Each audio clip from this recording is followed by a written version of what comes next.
The thing I like most about goblins is that they are absolute survivors, and you should never ever underestimate them, because you just have no certainty when dealing with them that they can't in fact back up their outrageous bravado and near constant insults and threats of violence. It's not just an endemic dislike of anyone taller than they are, or a religion which literally promotes violence and cruelty as a pious activity. They have a completely different view on their role in and the proper order of the entire D&D multiverse. Like, take the great alignment wheel of the planes. Now flip it upside down. For goblinoids, their ascending heavens of Mount Celestia is actually the descending heavens of the Nine Hells. Their ordered paradise of constant blissful toil is not Arcadia, it is Acheron, consisting of geometric moons where brutal warfare with their hated rivals is gloriously eternal. They view the aligned planes the same way, but flipped on the axis of good and evil. So to them, it is the devils who are angels, the demons who are archons, and when their population is graced with the presence of a Barghest, they consider it nothing short of an infernal blessing. I've talked about the Barghest a little bit before in my videos on the goblinoids, but it's time to grab a tasty beverage, put your feet up. We're going to get deeply nerdy about them today. From the pages of the second monster manual for Advanced Dungeons & Dragons, Gary Gygax once more took the name of an ancient folklore cryptid, a dreadful hound of death found lurking in dark and desolate places, and gave it a greater role in the cosmology of the game. One of the few infernal creatures native to the plane of Gehenna. Let me take you for a moment to truly appreciate the natural habitat of the greater, fully developed Barghests. Gehenna, from the point of view of evil creatures, is their version of the happy hunting grounds. It is a largely desolate dimension of raw elements and violent natural forces, a primordial place where gravity exists at a permanent 45-degree angle. So even on the vast plains and broken badlands of rock, it feels exactly like you are standing on the slope of a steep and slippery mountainside, all the time, everywhere you go on the surface. Volcanic activity throws ash and rock fragments into the air, spews lava out of fissures that run like rivers, moving fast as a flash flood as they pick up speed from gravity's pull. Hitting the many rivers of water condensed from volcanic steam to lash down in howling torrents, but that hot, acidic and gritty rain is the least of your worries. The weather consists of powerful gales and thunderstorms, scouring dust storms and frequent rock slides that cover huge areas and can last for days. It doesn't hail ice here, it hails actual stones. The ground is either bare rock or deep regolith, with sharp smashed rock fragments. But there are often large, well-rounded boulders and the glimmers of perfectly smooth gemstones, polished by the natural grinding tumble they've been subjected to for eons. The landscape is cut both by steep chasms and cliff-edged canyons, carved by sludge-choked waters that form valleys abundant with nasty, swampy, predatory flora and fauna. The air is thick and reeking in such places. Everything is predatory, including buzzing clouds of biting insects, not delicate like mosquitoes, but thick-shelled beetles who would simply chew their way through your boot if you tried to stomp on them, and swatting them aside is just going to attract more of them to your juicy, fresh scent.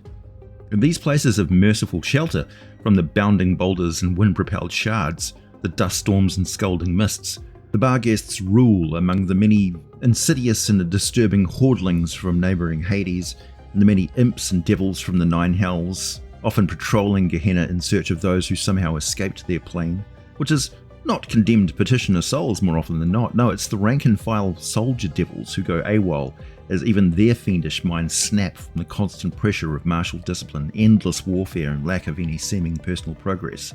But they never escape for long. The imps will always find them and call in the formidable ice devils, the Galugons, to hunt them down and take them back for years of excruciating torture at the hand of the chained devils. Oh, and don't forget the flow of the river Styx, which crosses into Gehenna, runs down the endless slope, often cascading from huge cliffs as multiple waterfalls and twisting around in a series of gnarly rapids before finally plunging out of sight into the next lower plane of existence. And of course, there's plenty of Yugoloths on this plane. Barghests call Gehenna home, and they like it here. It's like in one endless test of their strength and cunning. Everything is both predator and prey, so there's a deep satisfaction in every meal, knowing whatever you are eating would have enjoyed eating you instead. Life is brutal, hunting is existing, and the only fun to be had is cruelty. This is all the Barghest knows. It's all they need, and anyone who thinks different is just easier to ambush by distracting them with an illusion of care, empathy, or kindness. Beware the wounded and weak on Gehenna. If they're not just fooling you deliberately, they are already being stalked by something far more formidable than they are, who is hidden close by, enjoying the suffering of their next meal, and most likely delighted if it happens to draw in some feeble outsider, compelled by their prey's pitiable screams. It's not just roaming freely surviving in the wild. The Barghests will seek out one of the countless dungeons carved into the rock, which are always occupied and very well defended. So dungeon delving here is just a natural step in the Barghests' growth in power. In time, they become the lord and tyrant of their own dungeon complex and dominate whole regions. But even that is not enough for the most ambitious and brutal of their kind. They mine the rich minerals and set their tormented minions to work at vast furnaces, constructing huge war machines and the vast and formidable components to assemble mobile fortifications. The infamous crawling city of Kalas is just one of who knows how many, roaming the surface, engaging in battle with each other wherever they meet. The greatest sport is warfare for the Barghest, much like the Goblins, who are so much a less substantial reflection of them on the prime material plane. To the Barghest, the worlds of the prime material reality are soft and pampered, abundant nurseries for their offspring to spend their feeble and helpless first years of life. So almost the moment they are spawned in a litter of 6, the offspring are gated away to worlds like Toril, answering the calls of goblin shamans who open an easy path for the fiends to send forth their whelps. But that's not the only way they manifest on the Prime. They can also send their essence into a goblin and cause her to give birth to a Barghest. Now, not a shred of mortal biology exists in those offspring. They are not the goblin tieflings. Note that those hybrids resulting from the mating of a Barghest and a goblin are called Warghests. These are pretty rare hybrids because the Barghests just are not interested in mating. They don't spawn that way.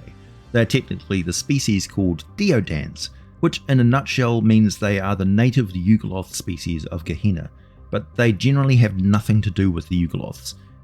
I'm just using the comparison as a metaphor. They don't have all the mutations and subspecies of the Yugoloths known as the Demodans.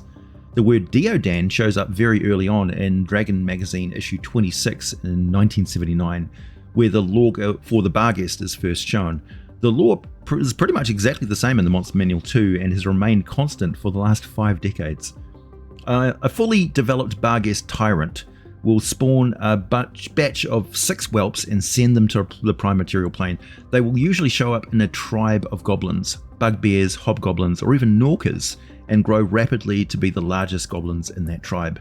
As they mature, their thick skin will grow darker and they take on more and more blue tones. But goblins know a Barghest when they see one. Blue skin and hair aside, the Barghest is basically a divine manifestation from the perspective of the goblins. It's an Azamar, and they will revere its presence in their tribe, considering it a blessing of their gods.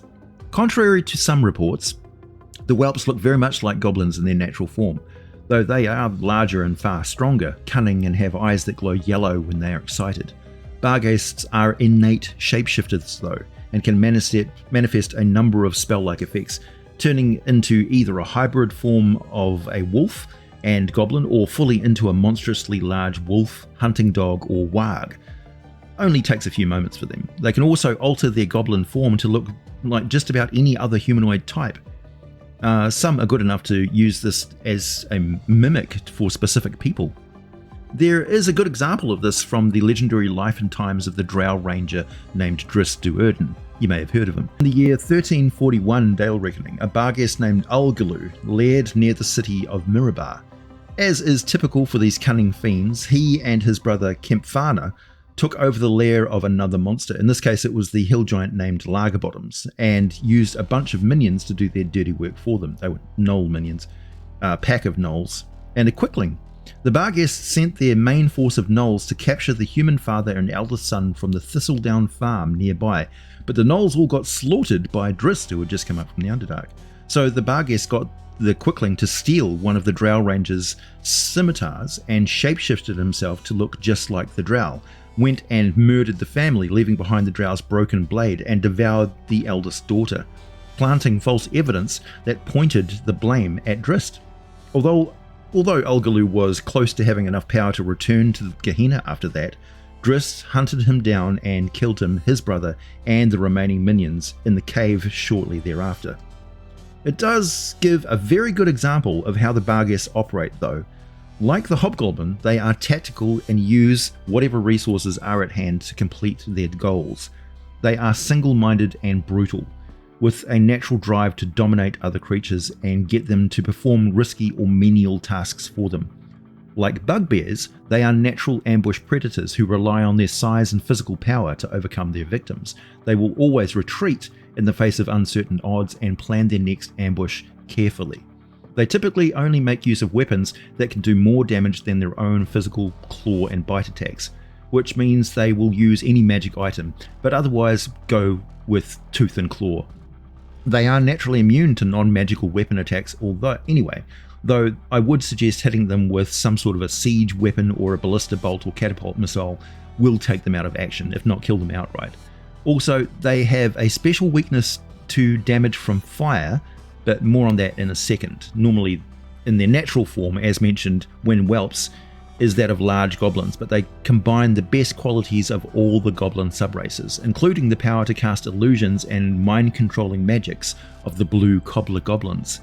Now, while they do grow over time, they only really progress by consuming the body and soul of powerful victims. That's their whole purpose. They can eat pretty much anyone, but will target the most formidable victims they can find and ambush or assassinate. They don't have to do the killing. They can simply move in immediately after and consume a victim. They do it very quickly, and their supernatural infernal nature is never more obvious than when they're devouring an entire body and soul in mere moments. When they're done, their bloated body seems to compress and shunt the energy elsewhere internally, and then they sort of Super Saiyan up with the power of, for a moment, growing instantly stronger, turning a darker shade towards fully blue, growing more bugbear-like fur and a more bestial appearance to their face, larger hands and feet with more formidable claws. The consumed victim is gone. There's no chance to raise them from the dead.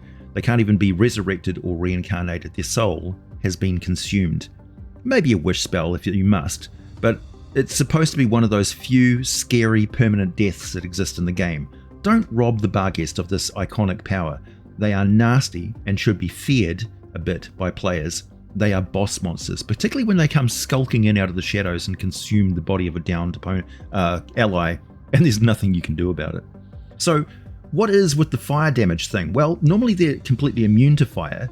They do have a number of weaknesses while still whelps. Aside from being hurt normally by any magic weapons, they are also fiends, vulnerable to holy water and spells like protection from evil.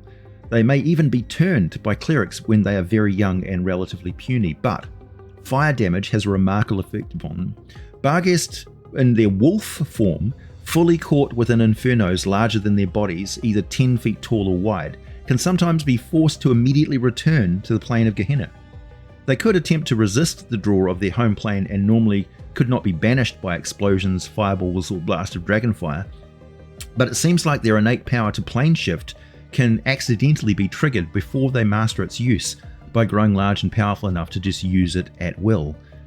Getting banished back to Gehenna before they are fully grown into the so-called Greater Barghest is not great. They will typically join a large pack of Barghests, if not murdered, and will swarm around on the exposed surface of the topmost layer of Gehenna called Kalas. Oh, and the natives of Gehenna don't call them layers, they call each of the subplanes of the dimension a furnace. So the 4 furnaces are Kalas, Kamada, Mungoth, and Krangath. As usual, the lore from the sage Volo is highly suspect, particularly when it comes to goblin myth, legend, and religion. It seems like he just overhears some drunken goblin shaman rambling on in some squalid camp and assumes that everything the creature is saying is gospel truth. What else can I tell you? It is true that Barghests born to specific goblinoid types do have different powers and patterns to their growth. The hobgoblin kind can feed on the energy of multiple victims during combat and gain powers to increase the fighting power of their minions through enchantments. The bugbear kind tend to consume one victim at a time and grow very large as they do so, growing up to 8 feet tall and massively muscular. The goblin kind tend to spend a lot of their time transformed into giant breeds like the warg, but maybe that kind who have the ability to grow to such gluttonous proportions that their minions have to carve out larger lairs just to house them. Mostly though, Barghests will stand about 6 feet tall, still a lot bigger than your typical goblin. So that's about it for the lore of the Barghest, without getting into the endless sagas of the tyrants and the warlords on their own infernal plane and all the legendary sites and locations that you can visit there. Perhaps I can talk more about Gehenna some other time, but for now, my name is AJ Pickett. As always, thank you for listening, and I'll be back with more for you very soon.